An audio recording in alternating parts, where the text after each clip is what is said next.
Love the creative behind you. Oh, this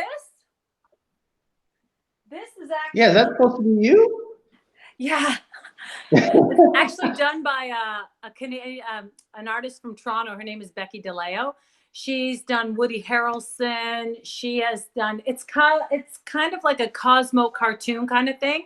She does live painting. She teaches art at an inner city school in Toronto.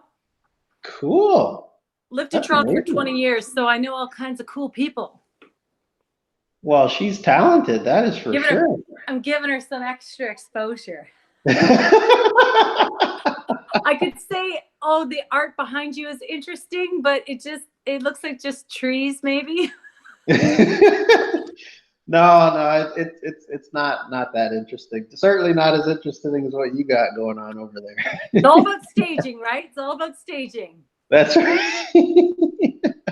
Well, I want to say thank you so much for agreeing to do this. It's the last time I think I ever spoke to you in person. I think it was like when I was in school at Loyalist, and you came and did a presentation in front of our sales and marketing classroom. So Right.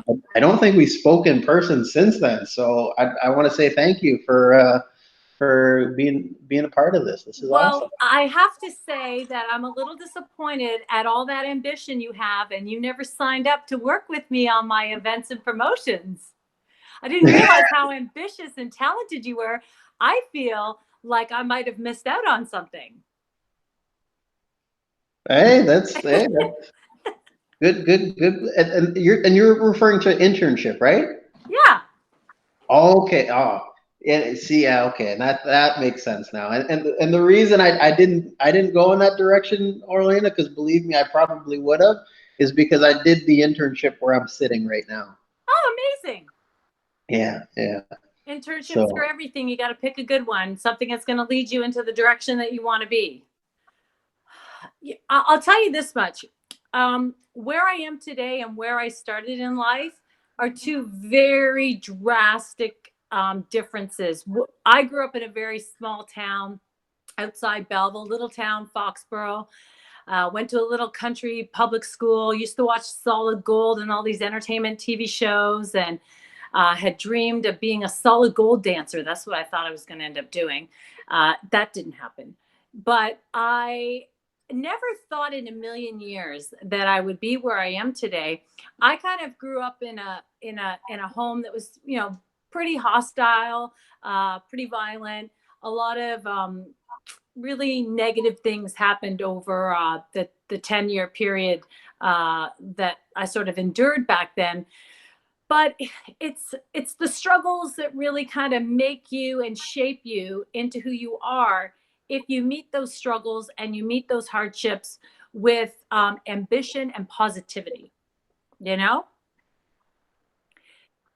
So I believe absolutely. that for the people who are successful in life, they use the struggles, they use their hardship as fuel for their ambitions.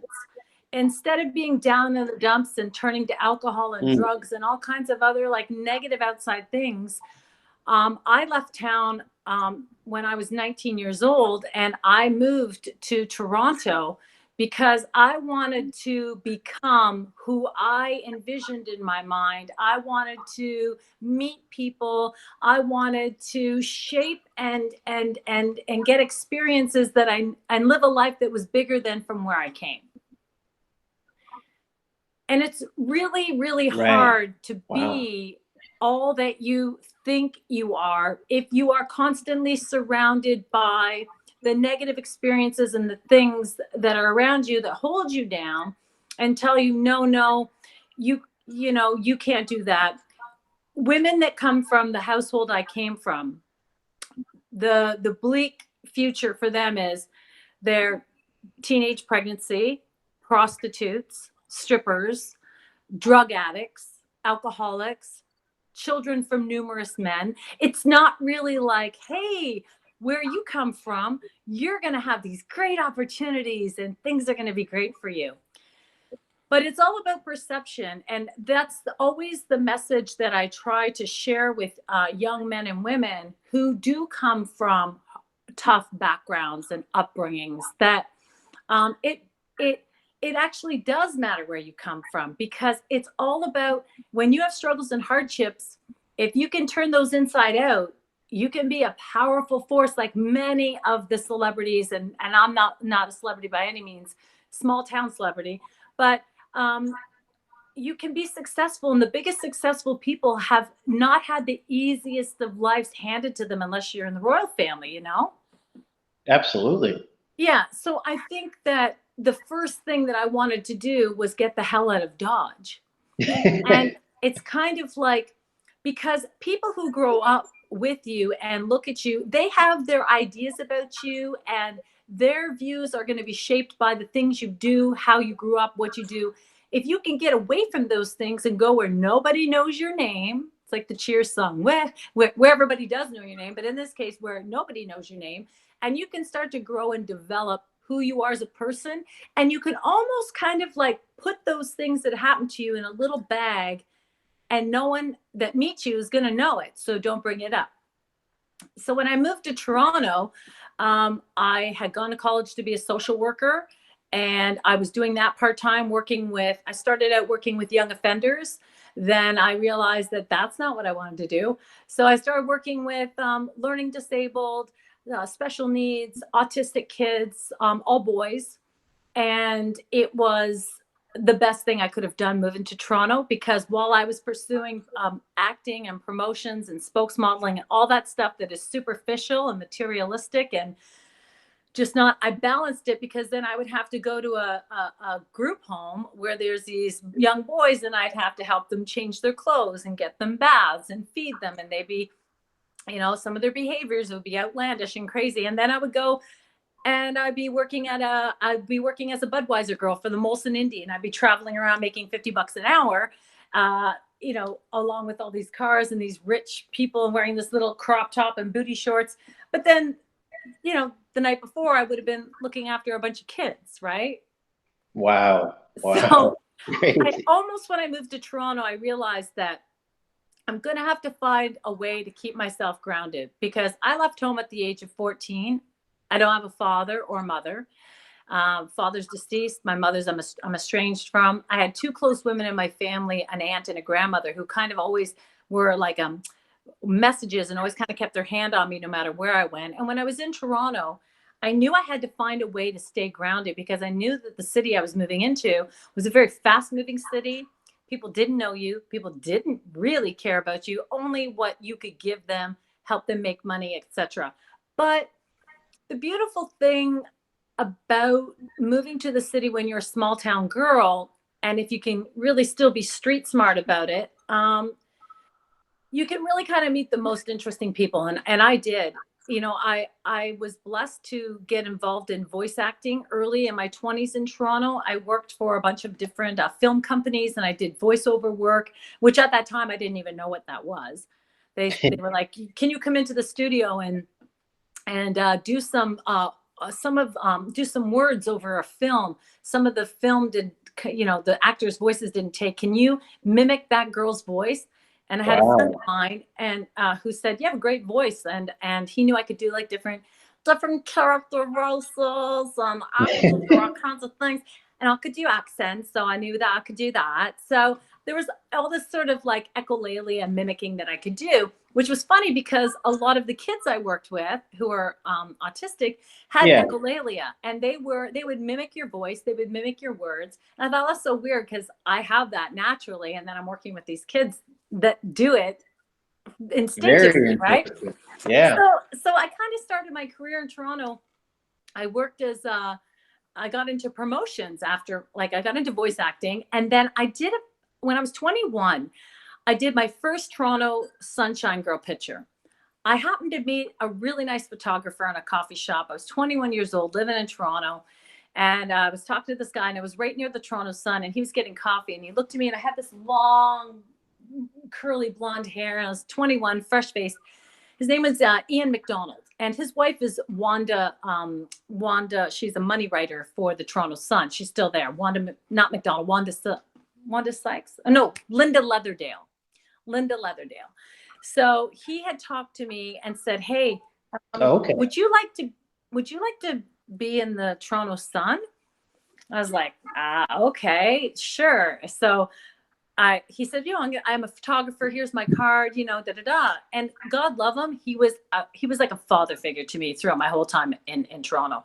So he shot me for my first Toronto Sunshine Girl picture. From that picture, somebody called me and said, hey, you got a great smile. Like called him and said, hey, that girl's got a great smile on the paper. Do you know how we can get a hold of her? We've got a toothpaste commercial and we're looking for a girl, and we're looking for a girl with a nice, honest smile, and she looks perfect. Wow. So I said, oh my gosh. So I went for this audition. I didn't get the toothpaste commercial, but the lady who was there said, you know what? You have such a friendly demeanor. There's a promotional spokesmodeling agency in Toronto I really think that you should get involved with. And so it was just like a matter of like, there's this like ticking of a clock, right? Tick, tick. And Wow. that's exactly the 18 years of my life in Toronto. Just tick, tick, tick. Diana Williams signed me as a spokesmodel, and I worked for her for like 15 years of the 18 I lived in Toronto.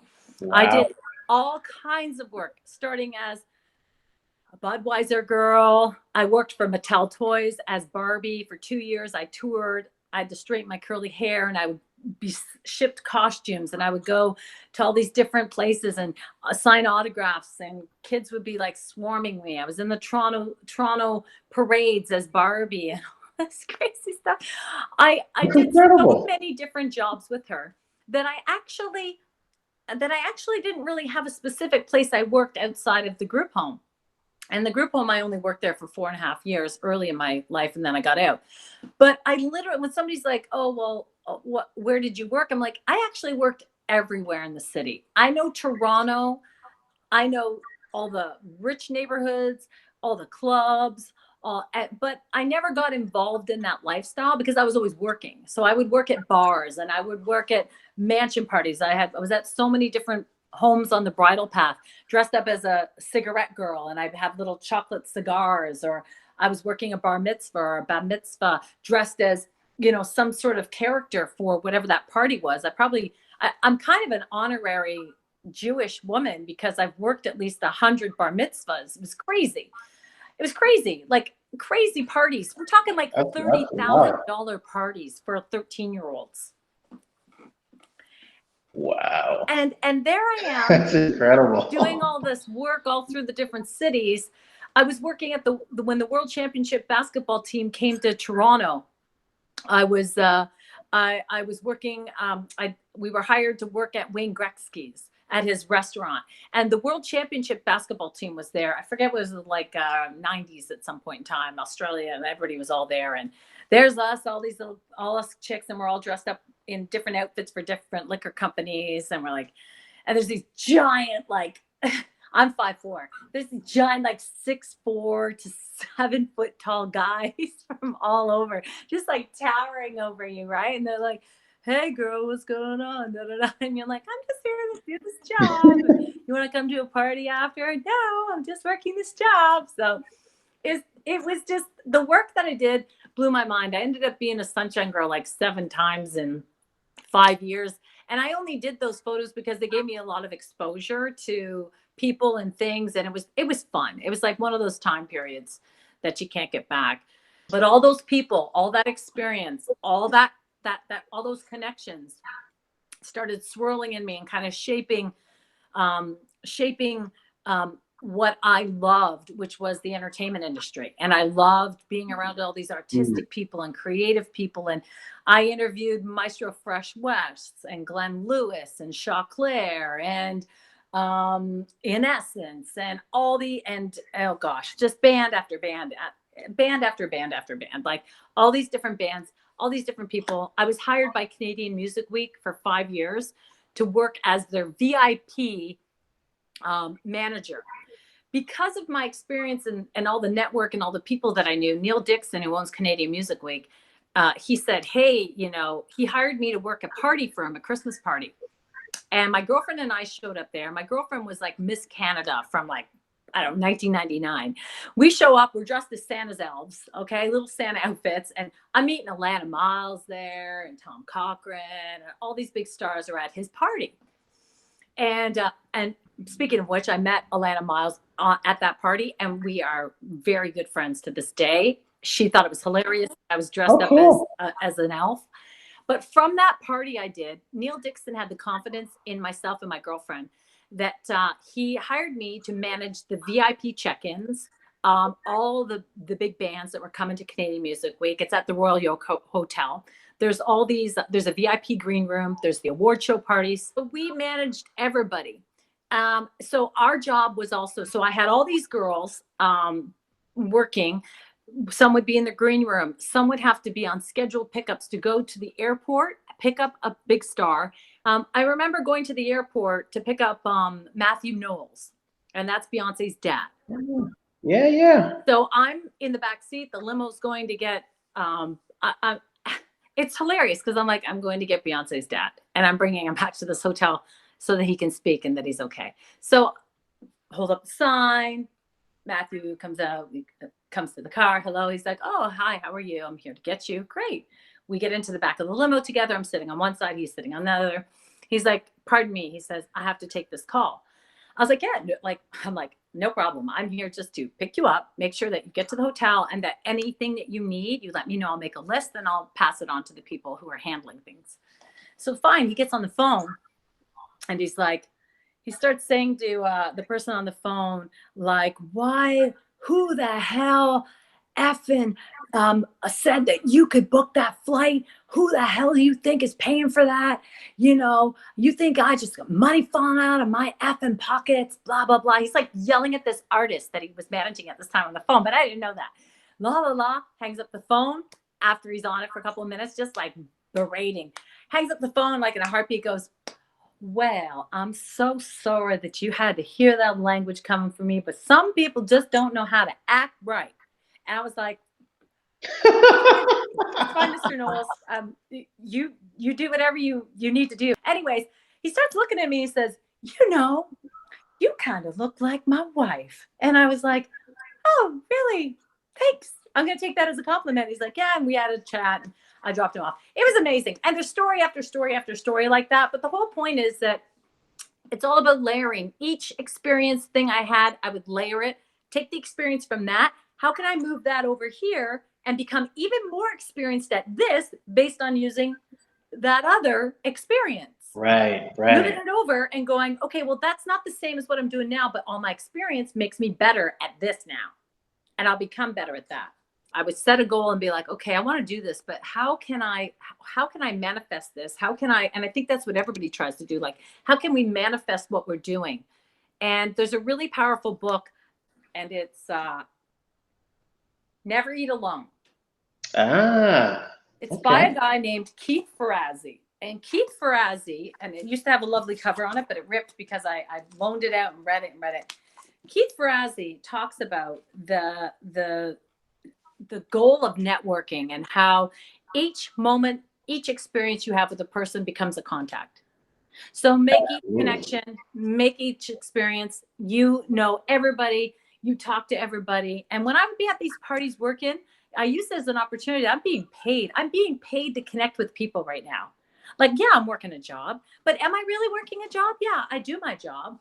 I'm doing that, but I can use this as a golden opportunity of connecting with people and talking to them because they're right in front of me, right? Absolutely. Like, the world is your oyster really isn't applicable. People don't really think about what that means. From the moment you step out the door till you come home at night, there are opportunities that are in front of you, moments in time, from the coffee shop, from opening the door for somebody when you're walking into a building. And it was all these experiences that led me to, at the age of 29, to create an online magazine. 20 years ago this year, I created an online magazine called Sugar Cain Entertainment. And we called it Sugar Cain because my last name is Cain, Cain, and that's how it was spelled. It was sugarcainentertainment.com. I had a really good friend that I grew up with. Her name was Lisa Armstrong, and she was the senior designer at Chorus. She told me at 29 in a small conversation that we had over coffee, she said, Orlena, there's this thing coming. It's like blogging. It's kind of like writing online. It's kind of, you kind of like do like articles and stuff, and you can put it online and people can read it. And she goes, you know, they're throwing around this word like blogging. And I was like, whoa, that sounds really cool. I'd like to do that. She's like, so we made out a barter agreement, and she designed my website and designed it. And I used that platform, Sugar Cane Entertainment, at which we were written up in the Globe and Mail like 2 years after. Nice. People were freaking out at what I was doing, and I created an opportunity for myself to get into more parties, get to all the concerts, get into specific things that I wanted to do that I wasn't working at. I wanted to get CDs. I wanted to get beauty products. I wanted to write reviews for a bunch of different stuff, but I knew I couldn't do it all by myself. So my girlfriend that was at the Christmas party with me, who dressed up as an elf, former Miss Canada, her and I worked, we did some radio traffic reporting together at that time. There's so much. I'm trying to follow along. So I said to her, hey, would you be open to, you know, doing some work with this? You're not going to get paid, but, you know, you can go to concerts. You know, so we used that as leverage. We got our lanyards made up. We would write record labels. We would write to events, and we would apply for media accreditation because we were a media entertainment publication, Sugar Cane Entertainment. Yeah. Yeah. We have a website. We had articles up there, some simple ones to start. And from that, I got up to like 20 different women that were all working in, some like to just listen to music at home and write reviews. Some like to go to concerts. Some were interested in beauty products. Some were interested in fitness. Some were interested in art. And we all would do different things, and we worked this hustle. We all got experience. We got more connections. We were writing, and Sugar Cane Entertainment was going for like 7 years. And we interviewed Leonard Cohen's son, Adam Cohen. I mean, the bands, I can't even remember all the bands, but we interviewed so many bands and went to so many events and so many fashion show parties and movie premieres. We were at the TIFF festival parties. We were everywhere. And people were like, oh, those girls, they work with Sugar Cane. But all of us girls, we worked in the industry in one way or another, but we wanted to get further in. Some were actresses that wanted to meet the directors, meet the casting agents. So like, how can we do this? Oh, we can go to the movie premieres. We can be writing articles on them, but we're making connections, right? Wow. So cool. So it was amazing. We did it for 7 years. And then I couldn't manage being here in Belleville and Toronto and everything else. But I ended up leaving the country when I was like 34 years old, and the magazine was still running. The girls were still working it. The Globe and Mail did the article on us, different TV shows we were on, and we didn't even know what we were doing back then. We were just trying to get some contacts. We're trying to get some experience, right? So let me ask you a question based off of that then, because like what I'm hearing so far is like you're huge on opportunity and making connections. And that's like super, super important, I think, for any professional. But like, how do you do that right now? Because like, obviously, like we're all in isolation, like we're all like basically, you know, in a box to ourselves. Mm-hmm. What do you say to that person that still wants to make those connections? Because to your point, everything's an opportunity. So how does one go about doing that? Oh my gosh. So it seems so, here's a little tip, which I think we all know. Humans love compliments and flattery. We are innately, Absolutely. when we're babies, oh, you're so cute. Are you so cute? Yeah. Yeah. Isn't that cute? Oh, wow. That's great. Thank you. But genuine compliments. If you're stuck at home and you're looking to network and connect, then start first of all with your Instagram, or mostly because that's where everybody goes, or your Facebook. On Instagram, start following the people that are doing what you're doing. Okay? Drop little comments on their walls or their posts. Drop comments. Don't just like it. Liking it is whatever. You know, like it and then make a comment that's relevant to that, something that's eye-catching, something that's, you know, that they can see that you're connecting, and then share that on your Insta story. Just be like, oh, I mean, honestly, I'll give you a case in point. I was Oh, yeah. watching a TV show. I was watching a TV series on Netflix. What if? Renee Zellweger. Okay. Renee Zellweger's in it. But there's this really cool actor, very handsome, and he was new, and I watched. I was like, "Who the hell is this guy? I love his acting. He's so cool." Derek James Smith is his name. I was like, this guy's gonna be big. Like, I've never seen this guy before. So I look him up on Instagram. I was like, oh, whoa. And he's posting stuff about what if. So I made a few comments, and then I sent him a direct message because his character in it, I was like, oh my God, I can't believe your character just did this. That's so sinister, blah, blah, blah. And he messaged me back. He's like, I'm so glad you're enjoying the show. And I was like, no, seriously, why is this that? And then he would message me back. And this time we still have this back and forth thing. That guy's probably going to become a huge actor.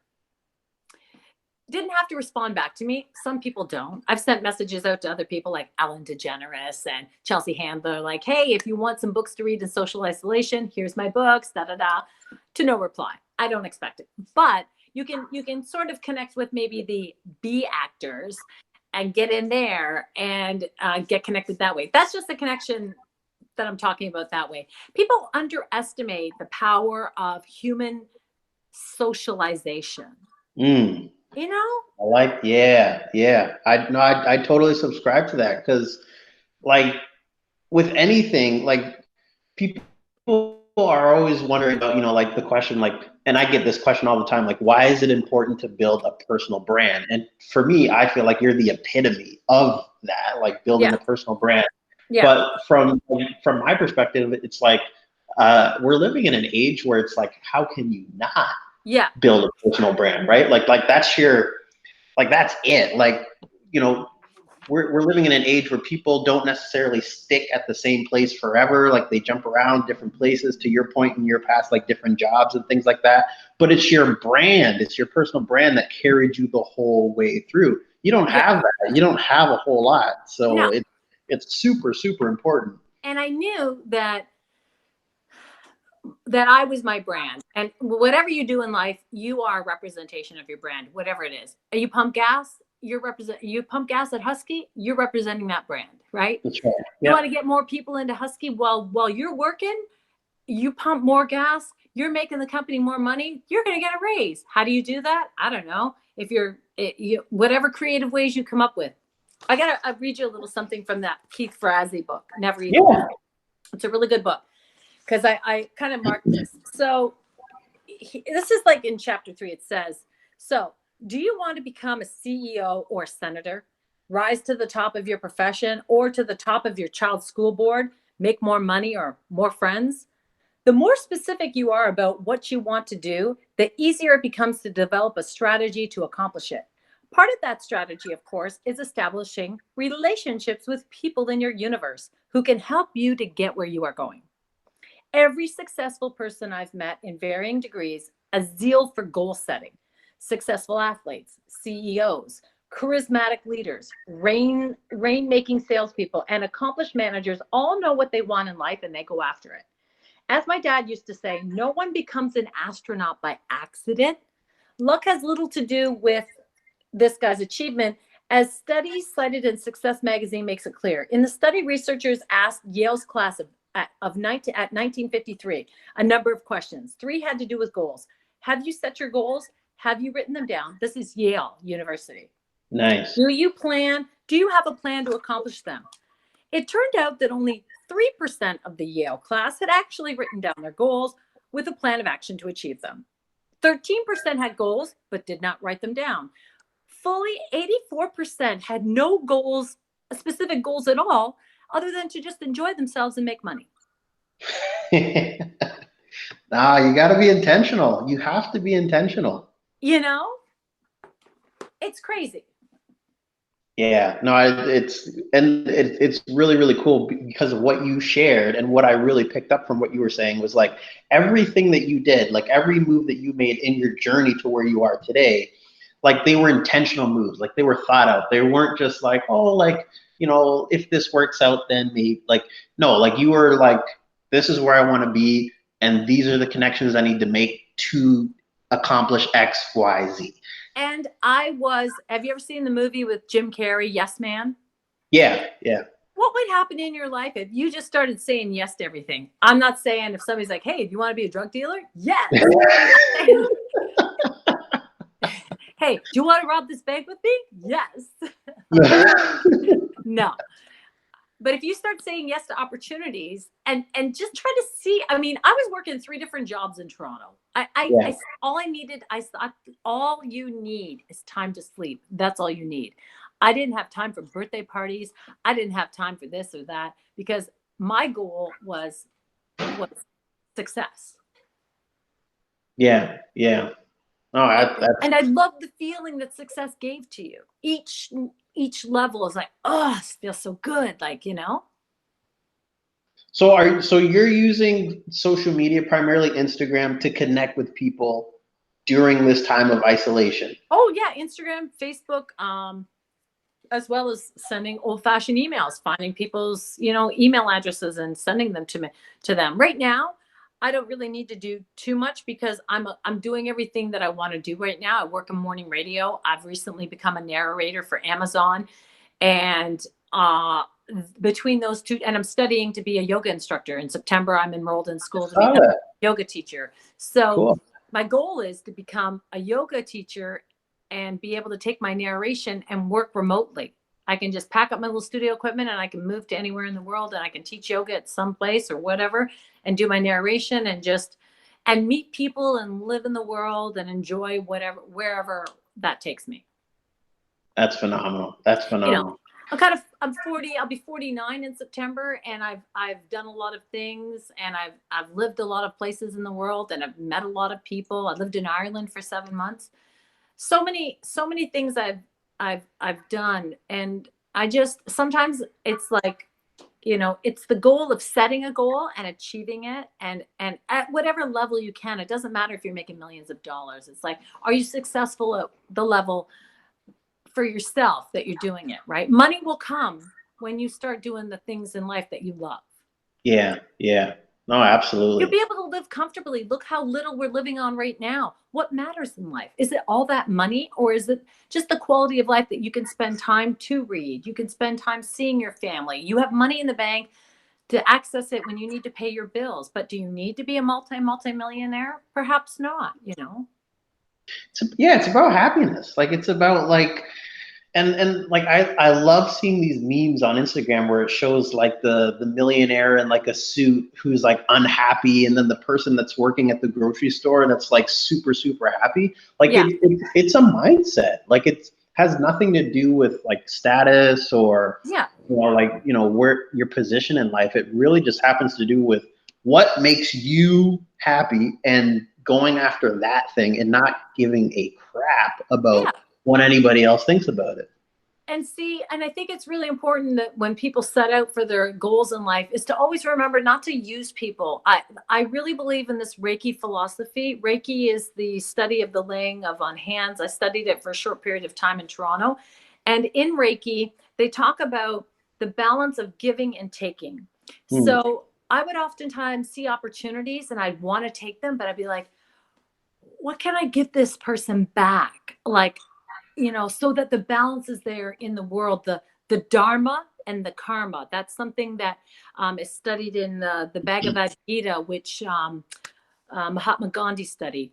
It's about the stuff you put out into the world, it's going to come back to you. So if I needed something from somebody, I really had a big issue with this, like, taking it. I needed to find a way. I was okay, I want that from that person. What do I have to offer to give to them so that I can get that from them? You just answered the number one question that people ask when they are talking about, like, what's a good strategy around DMing people.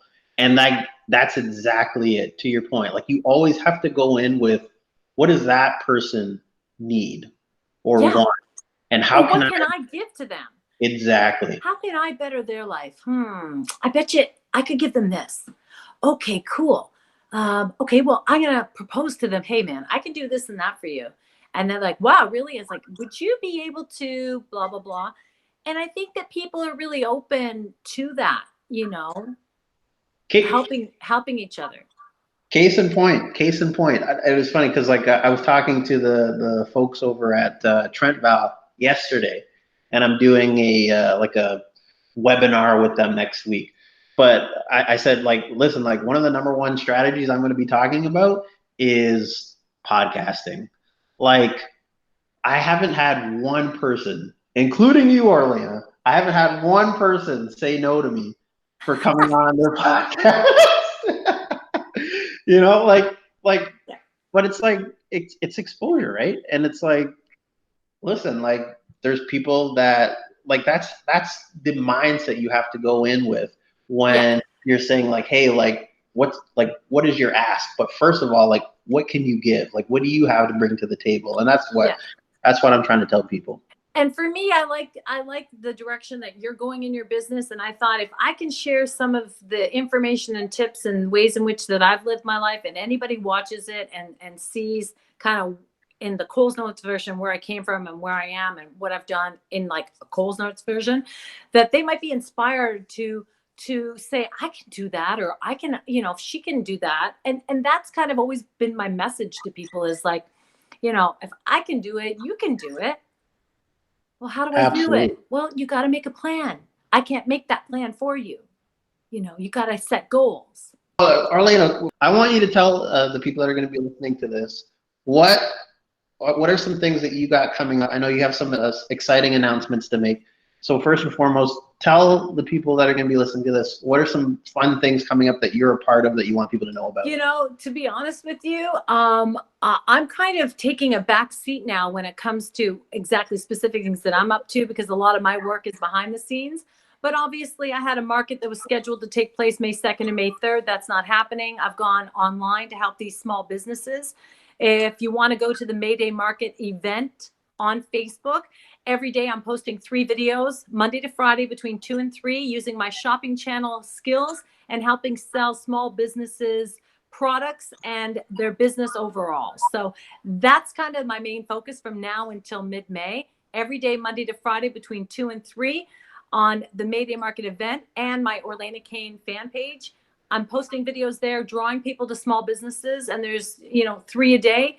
There's about 90 I have to cover between now and mid-May. It's all about the small business. It's all about helping this community stay thriving in a time where things are really starting to get compressed.